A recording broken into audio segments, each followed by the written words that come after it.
الف لام میم۔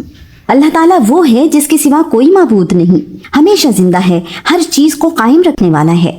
اس نے آپ پر حق کے ساتھ کتاب نازل کی ہے جو اپنے سے پہلی کتابوں کی تصدیق کرنے والی ہے، اور اس نے تورات اور انجیل بھی نازل کی اس سے پہلے لوگوں کی ہدایت کے لیے، اور اسی نے حق اور باطل میں فرق کرنے والا قرآن اتارا ہے۔ یقیناً جن لوگوں نے اللہ تعالیٰ کی آیات کا کفر کیا ان کے لیے زبردست عذاب ہے، اور اللہ تعالیٰ سب پر غالب بدلہ لینے والا ہے۔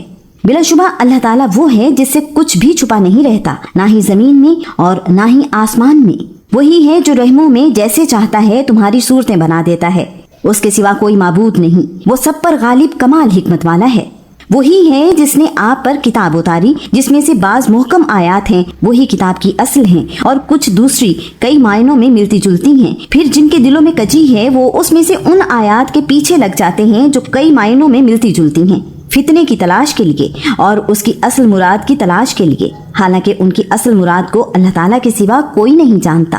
اور علم میں پختگی رکھنے والے لوگ کہتے ہیں کہ ہم اس پر ایمان لائے، سب ہی ہمارے رب کی طرف سے ہیں، اور نصیحت نہیں قبول کرتے مگر جو عقل مند ہیں۔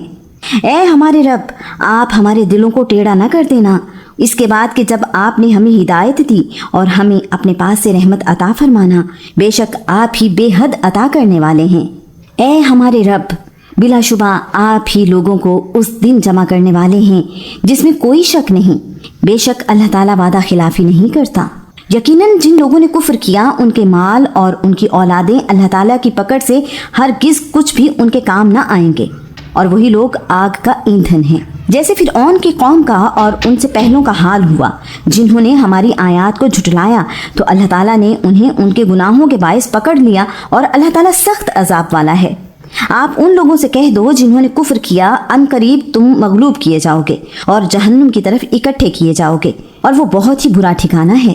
یقیناً تمہارے لیے ان دو گروہوں میں ایک نشانی تھی جو ایک دوسرے کے مقابلے میں آئے۔ ایک گروہ اللہ تعالیٰ کی راہ میں لڑ رہا تھا اور دوسرا گروہ کافر تھا۔ وہ کھلی آنکھوں سے انہیں اپنے سے دو گنا دیکھتے تھے، اور اللہ تعالیٰ جس کو چاہتا ہے اپنی مدد سے قوت پہنچاتا ہے۔ بلا شبہ اس میں یقیناً اہل بصیرت کے لیے بڑی عبرت ہے۔ لوگوں کے لیے نفسانی خواہشات کی محبت خوشنما بنا دی گئی، جو عورتیں اور بیٹے اور سونا چاندی کے جمع کیے ہوئے خزانے اور نشان زدہ گھوڑے اور مویشی اور کھیتی ہیں۔ یہ سب دنیا کی زندگی کا سامان ہیں، اور اللہ تعالیٰ کے پاس بہت اچھا ٹھکانہ ہے۔ آپ کہہ دیں کیا میں تمہیں ان سب سے بہتر نہ بتاؤں؟ پرہیزگاروں کے لیے ان کے رب کے پاس جنتیں ہیں جن کے نیچے نہریں بہتی ہیں، اس میں وہ ہمیشہ رہنے والے ہیں، اور نہایت پاک صاف بیویاں ہیں، اور اللہ تعالیٰ کی رضامندی ہے، اور اللہ تعالیٰ بندوں کو خوب دیکھنے والا ہے۔